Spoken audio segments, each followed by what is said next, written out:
रसूलुल्लाह सल्लल्लाहु अलैहि वसल्लम का दुश्मन वो मुसलमानों का दुश्मन नहीं है, वो तमाम मज़ाहिब का दुश्मन है। पैगंबर की शान में गुस्ताखी करने वाला वो मुसलमानों का दुश्मन नहीं है, वो हिंदुओं का भी दुश्मन है। वो वेद में जो श्लोक हैं उसके भी खिलाफ कर रहा है, जो उपनिषद में लिखा हुआ है उसके भी खिलाफ कर रहा है, जो कुरान में लिखा गया है उसके भी खिलाफ कर रहा है। हुकूमत का काम था कि हमारे यहाँ जमा होने से पहले ऐसे शख्स को गिरफ्तार करके कैफरे किरदार तक पहुँचा देती। रहमानुर्रहीम अल्हम्दुलिल्लाहि रब्बिल आलमीन वल आक़िबतु लिल मुत्तक़ीन वस्सलातु वस्सलामु अला सय्यिदिल अंबिया'i वल मुरसलीन ख़ातमिन नबिय्यीन मुहम्मदिन व अला आलिहि व सहबिहि अजमईन अम्मा बअद। अऊज़ु बिल्लाहि मिनश शैतानिर रजीम बिस्मिल्लाहिर रहमानिर रहीम इन्ना कफ़ैनाकल मुस्तहज़िईन। मेरे दीनी और ईमानी भाइयों, बुज़ुर्गों और दोस्तों, इस वक्त जिस मकसद के लिए हम लोग यहाँ जमा हैं, अभी हमारे सामने हमारे सेक्रेटरी साहब ने उसकी वजाहत भी की है, लेकिन एक बात याद रखिए, रसूलुल्लाह सल्लल्लाहु अलैहि वसल्लम की शान में गुस्ताखी का मसला ये सिर्फ मुसलमानों का मसला नहीं है। रसूलुल्लाह सल्लल्लाहु अलैहि वसल्लम की शान में गुस्ताखी करने वाला सिर्फ मुसलमानों को तकलीफ़ देने वाला नहीं है, सिर्फ अल्लाह के नबी की शान में गुस्ताखी करने वाला नहीं है, वो तो इंसानियत की शान में गुस्ताखी करने वाला है। वो पूरी इंसानियत का दुश्मन है, तमाम मज़ाहिब का दुश्मन है, वो पूरे मुल्क का दुश्मन है। क्यों? अल्लाह के रसूल सल्लल्लाहु अलैहि वसल्लम की जो तालीम है, उस तालीम में सबसे बड़ा मकाम इंसान को दिया गया है। कुरान मजीद ने इंसान को अल्लाह का नाइब और अल्लाह का खलीफा कहा है। कुरान की तालीम यह है कि हुवल्लज़ी खलक़ लकुम मा फ़िल अर्दि जमीआ। अल्लाह ताला वो है जिसने दुनिया की सारी चीज़ों को इंसानों के लिए पैदा किया। सारी दुनिया इंसानों की खिदमत के लिए है, चाहे वो चाँद हो, सूरज हो, दरख्त हो, पहाड़ हो, समंदर हो, दुनिया की एक एक चीज़ इंसान की खिदमत के लिए है। इतना बड़ा मकाम इंसान को किसी और मज़हब ने नहीं दिया है, ये इस्लाम ने दिया है, ये अल्लाह के नबी सल्लल्लाहु अलैहि वसल्लम ने दिया है। अल्लाह के नबी सल्लल्लाहु अलैहि वसल्लम ने एक इंसान की जान को पूरी इंसानियत की जान के बराबर करार दिया। कहा मन क़तल नफ्सन बिग़ैरि नफ्सिन औ फ़सादिन फ़िल अर्द फ़कअन्नमा क़तल अन्नास जमीआ। जो शख्स किसी इंसान को बेज़रूरत बग़ैर किसी गलती के कत्ल करता है, वो एक इंसान का कातिल नहीं है, पूरी इंसानियत का कातिल है, पूरी ह्यूमैनिटी का कातिल है। एक आदमी की इंसान की जान बचाता है, वो एक आदमी की जान नहीं बचाता है। फ़कअन्नमा अहया अन्नास जमीआ, पूरी इंसानियत की जान बचाता है। अल्लाह के रसूल सल्लल्लाहु अलैहि वसल्लम ने फरमाया कि पीवर पक्का मुसलमान, परफेक्ट मुसलमान वो है कि मन सलिमन नासु बिलिसानिही व यदिही, जिसकी ज़ुबान से, जिसके हाथों से किसी इंसान को तकलीफ़ न पहुँचे। इंसान की इतनी अज़मत है इस्लाम में, और अल्लाह के रसूल सल्लल्लाहु अलैहि वसल्लम ने इंसान को इतना बड़ा मकाम दिया है कि एक इंसान की बेहतरीन जो तारीफ़ की, एक मुसलमान की जो बेहतरीन मुसलमान की तारीफ़ की, वो मुसलमान जिसकी ज़ुबान से, जिसके हाथों से किसी इंसान को तकलीफ़ न पहुँचे। अल्लाह के रसूल सल्लल्लाहु अलैहि वसल्लम का दुनिया पर एहसान है कि अल्लाह के रसूल सल्लल्लाहु अलैहि वसल्लम ने इंसान का वो मकाम बुलंद किया कि ऊंच नीच जो तबक़ाती निज़ाम था, कास्ट निज़ाम था, अल्लाह के रसूल सल्लल्लाहु अलैहि वसल्लम ने तोड़ दिया। और आपने खुतबे में ऐलान किया کہ لا فضل لعربی علی عجمی ولا لعجمی ولا علی عربی ولا لاسود علی ابیض ولا لابیض علی ابیض الا بالتقوی. کہا کسی عرب کو کسی غیر عرب پر، کسی غیر عرب کو کسی عرب پر، کسی کالے کو کسی گورے پر، کسی گورے کو کسی کالے پر کوئی فضیلت نہیں ہے. اگر کوئی مقام ہے انسان کا تو اللہ سے کنیکشن کی وجہ سے ہے. تو یہ سارے انسان برابر کہا، کلکم من آدم وآدم من تراب کہا. ساری انسانیت یہ آدم کی اولاد ہے، کوئی بڑے باپ سے کوئی چھوٹے باپ سے نہیں ہے، سب ایک باپ کی اولاد ہے، سب مٹی سے بنے ہوئے ہیں. اتنا بڑا مقام انسان کو ہمارے اور آپ کے آقا رسول اللہ صلی اللہ علیہ وسلم نے دیا. اب جو ایسے پیغمبر کی جو انسان کو اعلیٰ مقام پر فائز کرنے والا ہے، جو انسان کو سب سے بڑا مقام دینے والا ہے، اس پیغمبر کی شان میں گستاخی کرتا ہے، وہ پیغمبر کی شان میں گستاخی نہیں کرتا، وہ پوری انسانیت کی شان میں گستاخی کرتا ہے. وہ مسلمانوں کا دشمن نہیں ہے، وہ پوری انسانیت کا دشمن ہے، پوری دنیا کا دشمن ہے. تو ایسے شخص کو گرفتار کرنے کا مطالبہ کرنا یہ صرف مسلمانوں کا حق نہیں ہے، پوری انسانیت کا حق ہے. اگر کوئی اس میں پیچھے رہتا ہے تو اس کی انسانیت میں کمی ہے، اس کی عقل میں کمی ہے.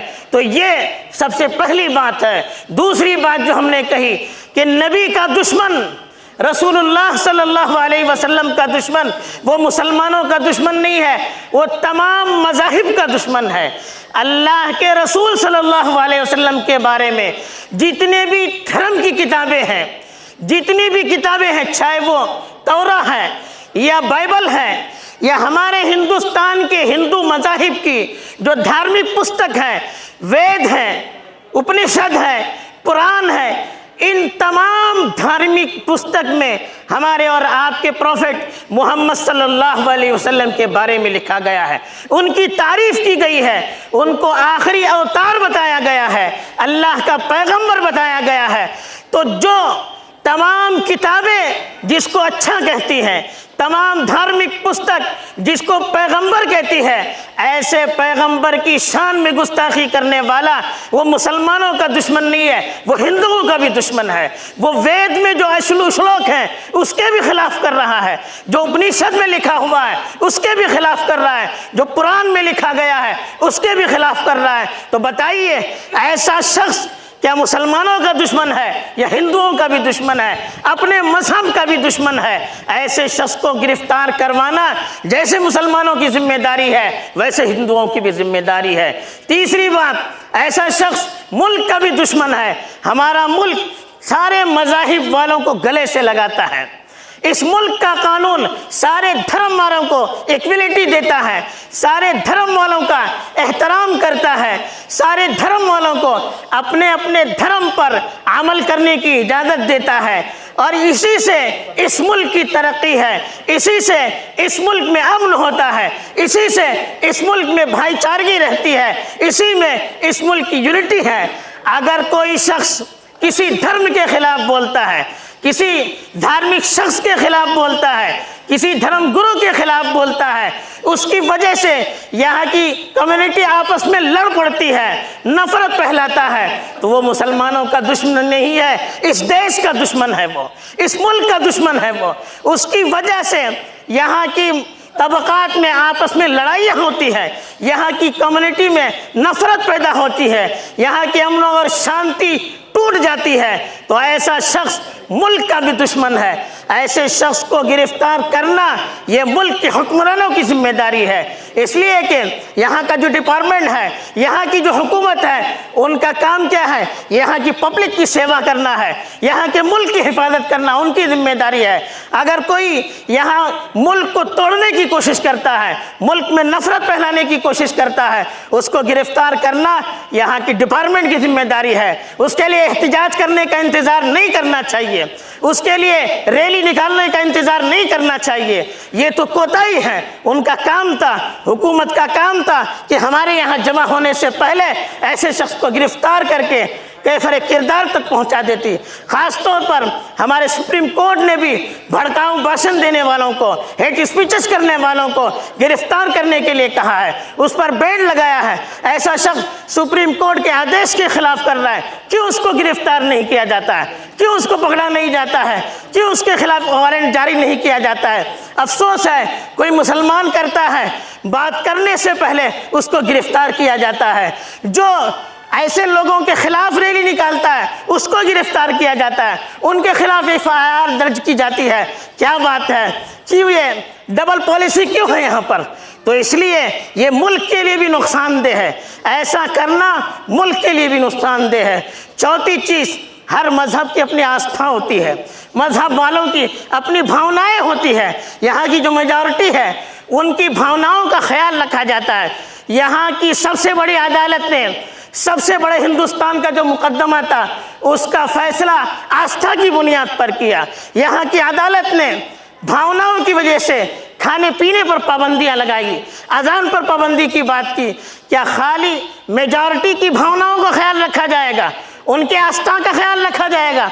माइनॉरिटी की कोई आस्था नहीं है, उनका कोई राइट्स नहीं है, उनकी कोई भावनाएं नहीं है। जैसे मेजॉरिटी को अपनी आस्था के खिलाफ करने पर तकलीफ होती है, उनकी भावनाओं को तकलीफ देने पर तकलीफ होती है, वैसे यहाँ की जो मिनॉरिटी है, यहाँ के जो मुसलमान हैं, यहाँ की जो सिख हैं, यहाँ के जो क्रिश्चन हैं, उनकी भी अपनी भावनाएं हैं, उनकी भी अपनी आस्थाएं हैं, उनका भी अकीदा है, उनके भी जज्बात हैं। उसके खिलाफ करने पर उनको भी तकलीफ होती है।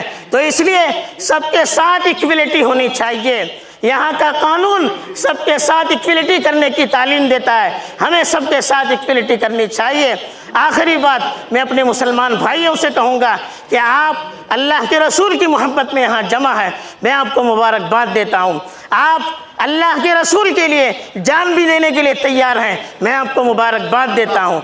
लेकिन याद रखिए, अल्लाह के रसूल की सच्ची मोहब्बत ये है कि हमारी ज़िंदगी में अल्लाह के रसूल सल्लल्लाहु अलैहि वसल्लम की तालीम आ जाए, हमारी ज़िंदगी में अल्लाह के रसूल सल्लल्लाहु अलैहि वसल्लम की सुन्नतें आ जाएं, हमारी ज़िंदगी में रसूलुल्लाह सल्लल्लाहु अलैहि वसल्लम हमारे लिए मॉडल और नमूना हो।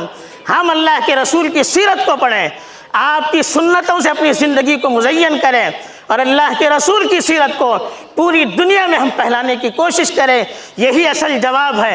एहतिजाज करके ख़त्म हो जाएगा मामला, और यहाँ जो हम लोग पाबंदियाँ कर रहे हैं उसकी भी वक्त ख़त्म हो जाएगा, लेकिन ये मसला बाकी रहेगा। इसका जवाब यही है, हमारी प्रैक्टिकल लाइफ में रसूलुल्लाह सल्लल्लाहु अलैहि वसल्लम हमारे लिए मॉडल हों और हम आपकी तालीम को घर घर तक हमारे नॉन मुस्लिम भाइयों तक पहुँचाने की कोशिश करें। अगर ये करेंगे तो ये अल्लाह के रसूल का जो हम पर हक़ है उसकी ज़िम्मेदारी भी है और आज के वक्त का जवाब भी है। मैं शुक्रिया अदा करता हूँ यहाँ के डिपार्टमेंट का, यहाँ के ज़िम्मेदारों का, तंजीम वालों का कि इतनी अच्छी मजलिस उन्होंने मुनक़िद की है। और मैं रिक्वेस्ट बल्कि गुजारिश करूँगा डिपार्टमेंट वालों से कि आप ये मैसेज को हमारी हुकूमत तक और चीफ जस्टिस तक पहुँचाइए। आपकी ज़िम्मेदारी है, यहाँ की हिफाजत आपकी ज़िम्मेदारी है। आप अपने पावर में रहेंगे, आप किसी एक को सपोर्ट नहीं देकर सबके साथ इक्वलिटी करेंगे, तब ये मुल्क बाकी रहेगा, तब ये इलाका बाकी रहेगा, वरना फिर अल्लाह ही हाफिज़ है। बस इसी बात पर मैं अपनी बात को ख़त्म करता हूँ। व आखिरु दावाना अनिल हम्दुलिल्लाहि रब्बिल आलमीन।